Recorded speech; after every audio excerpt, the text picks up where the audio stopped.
welcome back to the podcast. Today I'm trying a new setup. In my last podcast, I listened to a bit of it back and it was really echoey. The funny thing is, like, I have what I want to talk about, but I've had to do like a very quick 101 tech lesson on what I need and stuff, and it's a little bit confusing. So anyway, I hope the sound's better today for those of you who are just listening. If you're watching, Wednesdays are my sort of non-work from home days, so hence the t-shirt situation. Anyway, that's completely irrelevant. I hope you're well. Today's topic, I want to speak about the history of advertising. I'm probably going to call it something different, but that's essentially what I want to talk about. And the reason being is, you may know that my qualifications are not in history, but in business. So I have a master's degree in business administration, and my favorite topics by far were studying the consumer psychology. So the psychology behind how marketers get you and me to buy what we actually buy. And so as a marketer, you're essentially being taught how to manipulate people's wants, desires, pain points into wanting your product or seeing the value in your product. So, you know, a lot of people that have studied business or marketing, that's essentially the crux of it. If you can get somebody to believe they're going to receive some sort of pleasure or some sort of value from your advertisement, then you will likely be a successful marketer. So I was thinking about that, and I was thinking, I wonder when we started advertising, because in my head it's kind of like this, I don't know, like early 1900s Mad Men sort of advertising firm ideal. Like, that's my idea of when I think of the genesis of advertising. And I was like, I wonder what they used to do back in ancient civilizations. And so I started researching it, and I thought it was absolutely fascinating. So here I am. We're going to talk about it, and I hope that you enjoy it as much as I do. So, like I said, the history of advertising can be traced back to ancient civilizations. So obviously the advertising that we know it as today it kind of comes from the capitalist society that's really took off in the 19th century, when we had newspapers and magazines. And then obviously in the 20th century we have new technologies, and ads kind of become what they are today. So we have mail, radio, television, internet, apps, and now we've got social media marketing, which is all we so often are advertised to that we are so desensitized today. I always kind of imagine if someone could teleport, I don't know, from like even the 50s to today, how overwhelmed they would be with just the advertising that all of us have just become so accustomed to that we just don't even notice. And it's also, just as a side note, super interesting when I lecture on marketing, and the target audiences between like the baby boomers versus the Gen X and down, like into the younger years, completely different target audiences, and you have to speak to those audiences so differently, because the Gen X sort of what are they called, the generations won't buy things because they're being marketed to them. It's kind of like this, it's become this cultural shift of, I'll only buy if it's like this ecosystem. So, and we're now at this place where they'll only buy if it's genuine in their perspective and not if it's marketed to them. Anyway, I could probably do a whole podcast on that concept alone, but let's stick to kind of where we began with the whole advertising thing. So in ancient Egypt, ancient Greece, Rome, ancient China, in Europe in the Middle Ages, we actually have all these artifacts of ads. So Egyptians used papyrus to make sales messages, and commercial messages and political campaigns have been found in the ruins of Pompeii and Arabia. We have rock paintings, or like wall paintings for commercial use, that we can find in Asia, Africa, South America, and also the tradition of wall paintings been found in Indian rock art that dates back to like 4000 BCE. So it's actually this like humankind thing that we always have kind of done. So a really beautiful artifact, and if you look it up, you'll see what I'm talking about, is this bronze plate that was found in the Song dynasty in China, and it's considered the earliest identified printed advertising medium, and it's like this this bronze plate, and it's advertising needles, so like sewing needles, and I believe in whatever ancient language they were speaking, it translates into, we buy high quality steel rods and make fine quality needles to be ready to use at home in no time. Pretty funny, like that pretty much sounds like a modern day ad. So back in ancient times, that's the evidence that we have. Then moving sort of more to the Middle Ages, like before the 15th century, we have three major forms of advertising. So the first is trademarks, the second is town criers, and the third are signboards. So I'm going to take you through the three varieties. So trademarks. So that is the practice, was the practice of attaching a seal or a mark to a product that was widespread. So around 4,000 years ago, producers began by like basically just attaching this piece of stone to seal the product, to say they had made it. And then over time that transformed into clay seals, and then we went into wax sealing and all these other different formats. So if you think about an old style letter, somebody would take a bit of melted wax, they'd stamp their trademark on there, and if the letter was tampered with, that seal would be broken, so the receiver would know if it was genuine or not. And so by the medieval period, hallmarks were applied to high value goods such as metals, and that again was to ensure product quality and that it was actually real. And I mean, we still absolutely see this today. Obviously we have trademarks, which means something a little bit different, but essentially it's, people register trademarks for a similar reason, to like basically say this is our stuff and you can't copy it. So yeah, that was one form of sort of marketing back then. Then we had town criers, and this is an interesting one.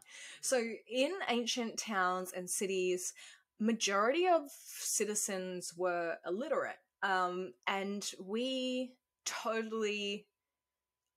totally at least, you forget that we are one of the most literate periods in human history. Like, the fact that most of our society can read and write is just something that was not available back in the day. And when I say back in the day, I mean, like, as a generalization, most ancient and medieval or mid-period towns, cities, most of the people couldn't read, most of the people couldn't write. And so verbal speech was the way that they got their news, essentially. So there was this position called a town crier. So town criers were appointed to call out official announcements. And if you think about, the first thing that comes to mind is the Mulan movie. You know how that guy comes in on the horse and he like opens the scroll and he's like, every family needs to have one male that needs to go to war, and he like cries that out to the town. That's like a really good example of a town crier.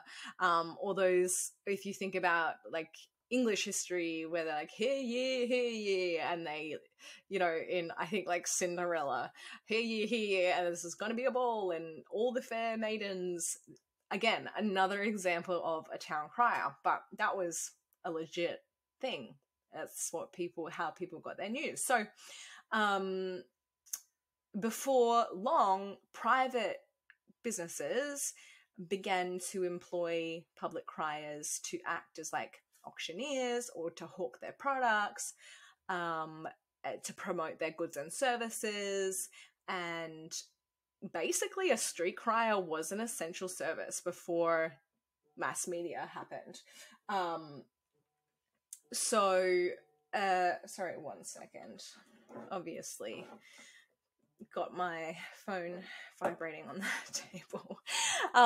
So the third being signboards, which is pretty much what it is, like it sounds like. It's a board, and we have evidence that in ancient history, signage was very much used, and the retail signage and promotional signs appear to have developed completely differently in the East and the West. So they got to the same end result separately, but it ended up being very similar. So the ancient Egyptians, Romans, and Greeks were known to use signage at their shop fronts as well to announce public events like market days or, you know, special celebrations. And then in China, we find a rich history of retail signage. So that's, to sell things. A lot of like pictorials were used, obviously. Like we have these where is it from? Like, what am I trying to say? Pictures were really, really well used. I guess, of course, because there was that illiteracy. So I mean, today you kind of see, you go to a small town and it will be like baker or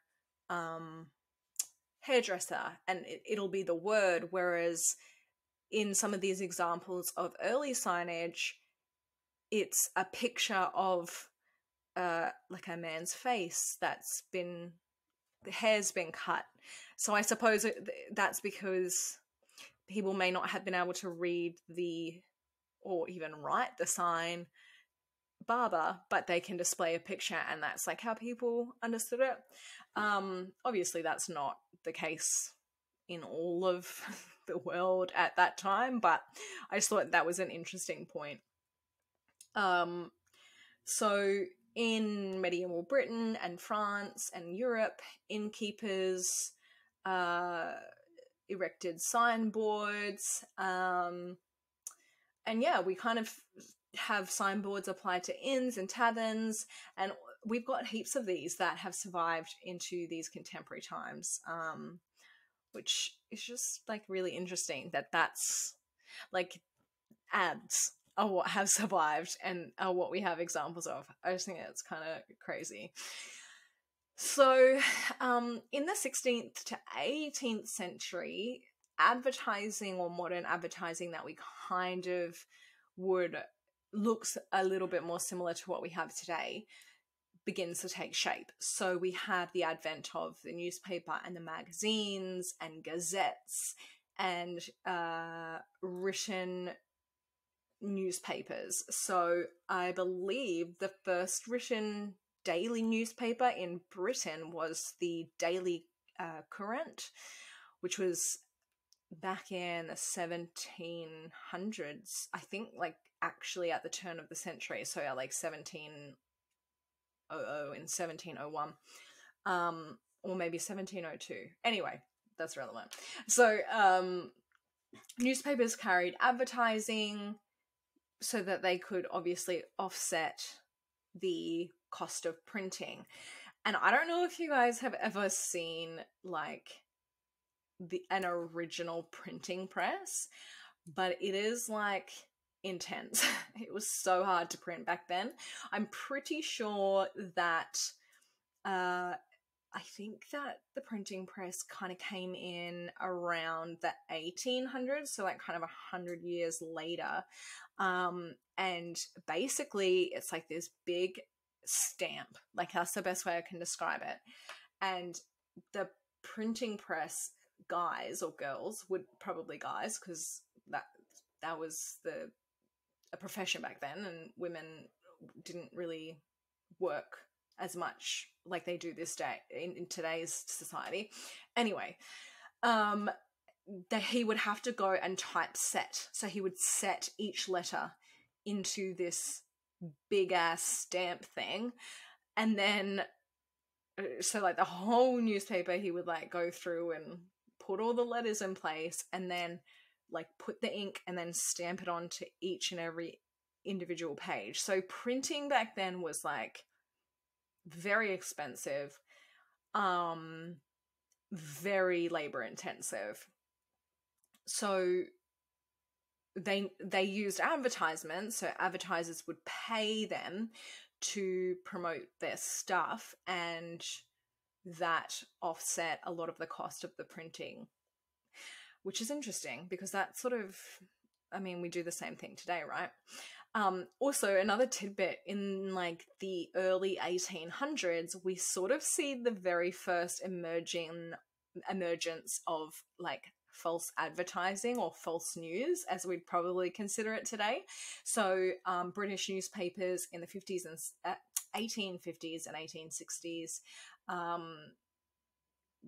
definitely like had like quackery and like slander and propaganda and all of that sort of stuff started like kind of emerging because people could kind of pay and get whatever they wanted printed, right? And then to be able to have a newspaper and read a newspaper was of a more affluent middle class thing to do. And it's funny, like you look back at old movies and things, and it's always like a gentleman like reading the newspaper. It was like, I'm educated because I can afford and read this newspaper. That, I think that was like the culture around this sort of thing. So yeah, we've got copies of advertisements that announce health remedies, food, beverages, fashion, all sorts of things. Now then, because this becomes popularized about 1850, then we see the emergence of advertising agencies. So we see like being a advertiser or a marketer becoming a profession at this point. So there's a guy called Thomas Barrett. He's kind of called the father of modern advertising. He famously worked for Pears soap, which is still sold today, and yeah, basically he did the copy, which is the writing in the ad. He did the imagery of the ad, and this slogan, "Good morning, have you used Pears soap?" was like famous in the day, kind of like just something that everyone was familiar with. So then obviously that agency concept grows and grows, and then in the United States, we see the first advertising agency in Philadelphia, and a lot of advertising firms were utilized in war efforts. So they were used to help come up with campaigns to help people enlist into World War One and World War Two, which is really interesting as well. And then really from that point, sort of after the war forward, we see agencies breaking up, reforming, you know, kind of going global and all that sort of thing in the 1900s. So essentially advertising was completely dominated globally by agencies sort of in this 1900s period. Walter Thompson became the first American agency to expand internationally. Walter Thompson London was then set up in England. So he had the first kind of like turn of the century advertising conglomerate, and it became, and still is, a super lucrative profession. So basically from there we see at the same time we kind of have obviously the industrialization, we have manufactured products coming in, industry workers coming in, and like that real change to our modern day. And we also have like the pioneer of psychology. So, you know, what's his name? Sorry, I'm just having a brain. I think his first name's Edward. I forget his last name, but he was the nephew of Sigmund Freud. So we've got like, we're starting to learn about psychology. We've got Sigmund Freud and his like nephew or relative of some kind. Anyway, he was known as the pioneer of modern cigarette advertising. I've only seen one episode of Mad Men, and I don't know if Edward, what is his name? I need to find it in my notes. Edward Bernays. I don't know if he's depicted in Mad Men, but I know that there's that episode about like the cigarette advertising. I would assume that that's based on this historical figure, Edward Bernays. So yeah, it was really the tobacco industry from the beginning, and that was at the forefront of the development of modern innovative advertising techniques. Really, that basically they took, doctors were starting to come out saying that cigarettes were bad for you, and they came up, or Edward came up with this concept of basically just positioning cigarettes to be natural, right? And that worked. And that, yeah, that's why he's kind of known as this tobacco, American tobacco advertising hero type thing. Anyway, we then sort of see like more being learnt about. We see nudity and sexualization of advertising becoming more accepted in society and used. There's very famously this like Woodbury soap company, which is like a razor razor, no, a men's face shaving company, which has this woman and sort of a bit of her breast is showing and like her shoulder. And the slogan was a skin you love to touch. And it was like kind of sensual at the time.